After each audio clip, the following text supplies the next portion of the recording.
Hello.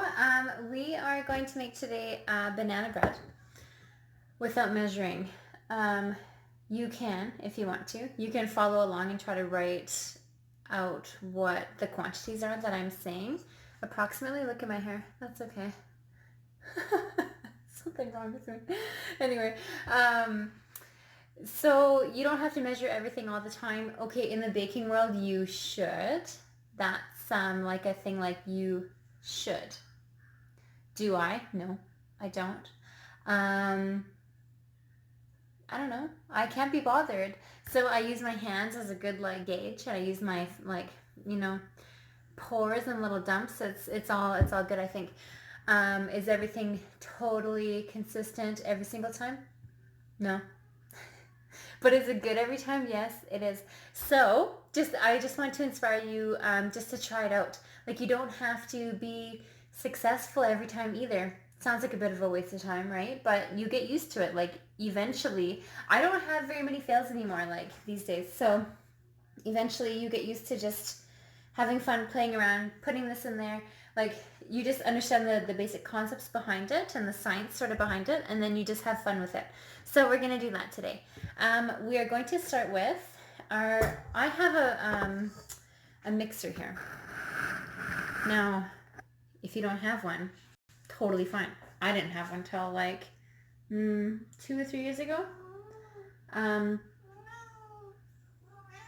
auntie got it for me, and it's fantastic. It's one of my most favorite things in the kitchen. I'm going to switch out this whisk for a paddle attachment, just like this. If you have a bowl, a mixing bowl, just get a bowl and a wooden spoon and just do your thing. It's totally fine. I'm just lazy, so it's fine. We're going to do this banana bread by the kneading method. So you need a fat and you need the sugar to begin with. So my favorite thing to do with this is coconut oil. It is really moist, and also I love it. That's all. So anyway, so I'm almost out, but I'm gonna I got my little, just a little tablespoon. This is what our grandmothers would have used for tablespoons. We're gonna go, 1, 2, 3, 4. I'm gonna go another 2 of these tablespoons. So here's the trick. 4 tablespoons is equal to a quarter cup. There is also 3 teaspoons in a tablespoon. But we're talking about quarter cups right now. So I put 6 tablespoons of coconut oil in. So if 4 tablespoons is a quarter cup, 6 tablespoons is about, let's just say I put a third of a cup of coconut oil. Okay, so that's it for now. And then I'm going to use, I'll sort of measure this. Okay, brown sugar next. We need our sugar element. I'm skipping ahead a bit in thinking wise because I only have this much vanilla. Okay, so little amount. In the baking world, vanilla is like using salt in the savory cooking world. So when you have about quarter teaspoon of vanilla for your whole recipe, you're going to want to compensate somehow. So I want to use only brown sugar instead of just the white granulated sugar, if that makes sense. That's great. If it doesn't, then I'll explain. So brown sugar has that sort of extra level of flavor. It's got the like undertones of molasses. It's a bit even. It even smells a bit sweeter. It's earthy. It's yummy. It smells like vanilla in its own way. I think. Anyway, so I'm going to use brown sugar anyway. So long story short, so we got a third of a cup approximately of coconut oil, and I'm going to then go about 2/3 a cup of brown sugar. So, which isn't a lot. I'm going to split this recipe up between 2 loaf pans. You push it down a bit. Good enough. Okay. now I'll get this out of the way. I'm going to cream it now, so I'm going to lift up my bowl and let it do its thing for a second.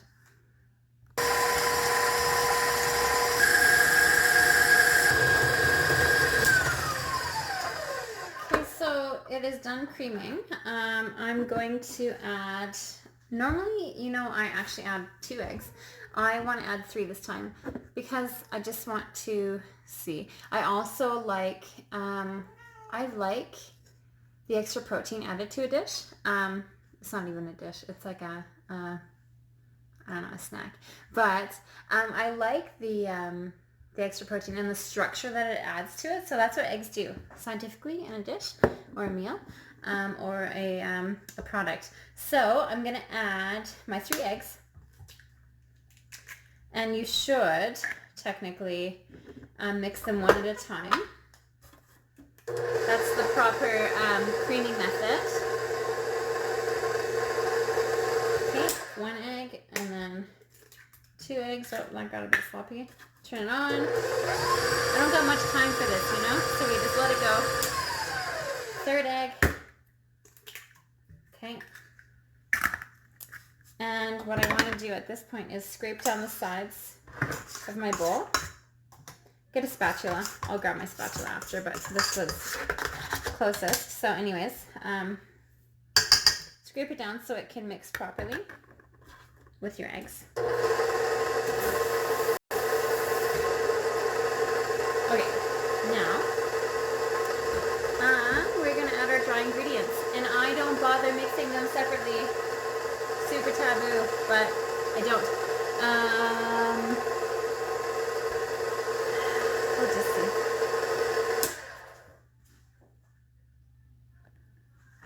This is when I add the vanilla too. So like I said, it's about a 1/4 teaspoon, but if you have a bottle, like a full bottle, add a full teaspoon or 2 teaspoons even. A baker's trick is to double the amount of vanilla in a recipe. And that's just what is going on here. Oh yeah, remember those little cardboard pieces at the top? Anyway, squeeze it in there. Get rid of the bottle. We'll mix that up. And then we will move on to our flour, our dry ingredients. I'll show you what I do at this point. So I'm going to go about 2 cups, okay? That's what I have right now, approximately, of just all-purpose flour into the bowl. I also add at this point my baking soda. I like to use a measuring spoon. You can use whatever. Just for fun, we can use this today. This is just an old school like teaspoon, you know. So let's do that. We'll go 1. Oh my gosh. Okay, 1.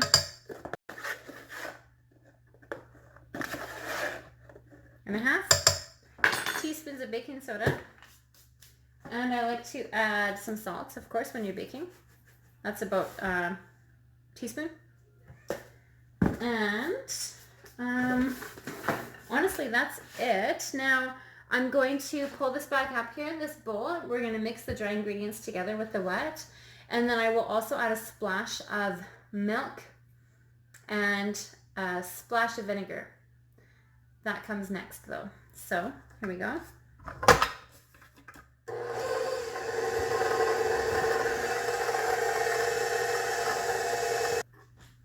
Okay, and heaven forbid we forget the bananas. It's banana bread. So, I have these 2 bananas. My favorite way is taking, if you have a spotty banana, throw it in your freezer. It makes the best product for making banana bread. My favorite way of eating bananas fresh is like when they are fully yellow and like a little bit green still. That's just me. I don't like when they're too sweet, like, I don't know. Anyway, I'm not a big banana fan, but, I love when they are super ripe and sweet in banana bread. When you freeze anything, the starch, like a produce, the starch in it converts to sugar scientifically. So, that's why, you know, like you think about ice wine, with grapes. the grapes are frozen and they are really sweet, right? So same idea. Anyways, I just cut off the top and then let's see here. This looks weird at this point, but check it out. You just kind of like squeeze it in. Okay. Really weird. Squeeze it in there. Do the same to this side.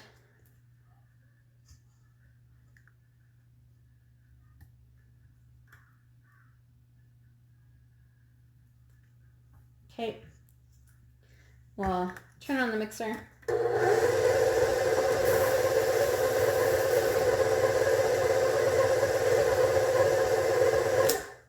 And then I also add a splash of milk. Just for you guys, I will do measuring. Let's go a cup.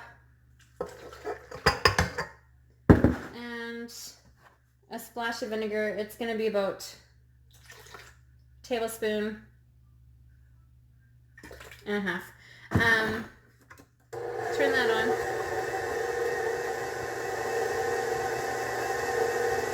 Now, it's done.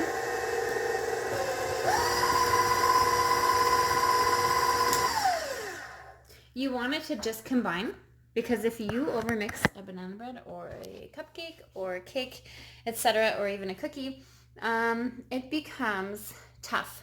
That's that saying, tough cookie. You don't want a tough cookie. So just mix it until it's combined. Lumps are totally fine. It looks weird and you think you want to mix it all out, but you don't. And I'm going to prep the banana loaf pans now. So while my oven is, I preheated it. I pushed the start button. I put 375. I cleaned up everything. I put the flour away, the milk in the fridge. I put the vinegar back in the cupboard, the baking soda, etc. all away. Super fast. I'm going to get rid of these dishes because there's nothing to this recipe. And I have my 2 little pans here and a piece of parchment paper. I'm going to split it down the middle. It doesn't have to be perfect. And then spray, just a cooking spray around the edges and the bottom. Good enough. Put your pieces in the bottom. And that's how it looks. Okay, so we are going to get this in the trays. Banana loaf pans.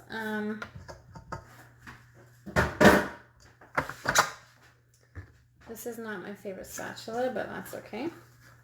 Okay, so we're just going to divide it into 2. Super easy.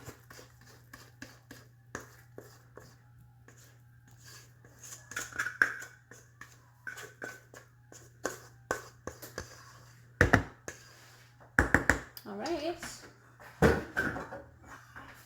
And then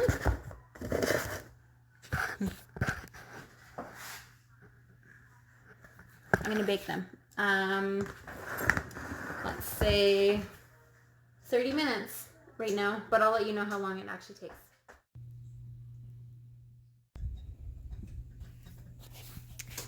Okay, so the timer went off. They're like spongy. And it came out clean. So let's check the other side just in case. They're done. Okay, so the banana bread did end up baking for 30 minutes at 375, and it's perfect. Now I have one loaf out already on the plate. I let it sit for a few minutes.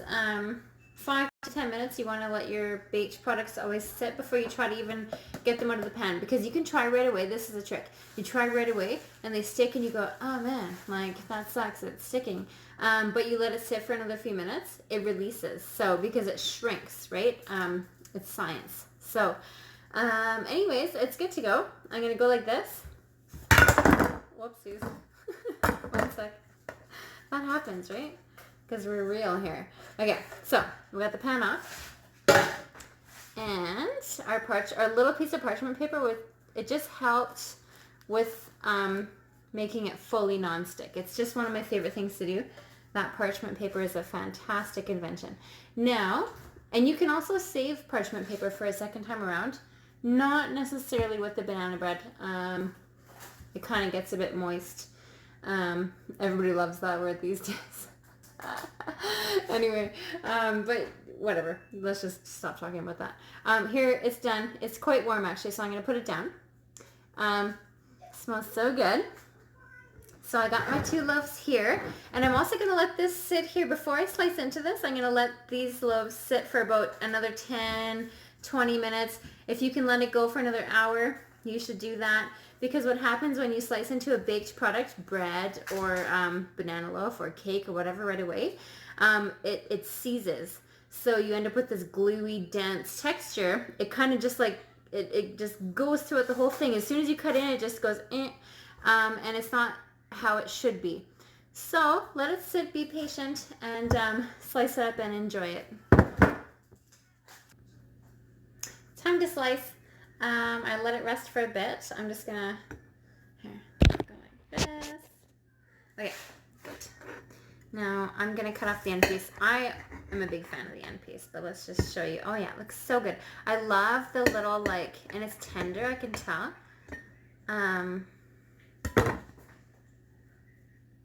Okay. And once it's honestly, it's too warm. I shouldn't have cut into it, but I couldn't wait.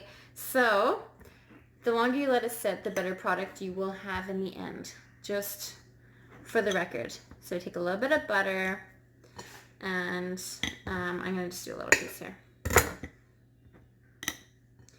I'll take a little bite and just see.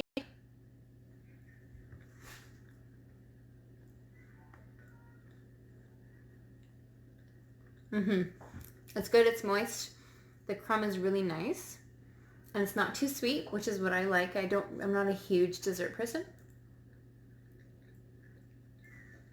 It's so good. And then if you have leftovers, turn it into French toast banana bread. So good. But I don't think you'll have leftovers, so especially if you have kids.